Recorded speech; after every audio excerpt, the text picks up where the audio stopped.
سیسی جون به دادم برس. شوهرم داره بهم خیانت میکنه. 5 میلیون کارت بکش. چه خبره؟ همینه که هست. نمیخوای پاشو برو.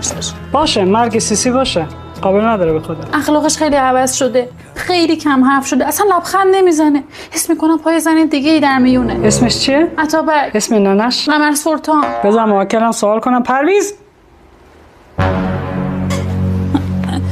شبا رو کاناپه میخوابه. بهم بی توجه شده. میدونم زیر سرش بلند شده. چقدر بزنم به کارتت 5 دقیقه دهن تا ببندی. پرویز عطابک فرزند قمر سلطان الان کدوم گوریه؟ چرا سرد شده؟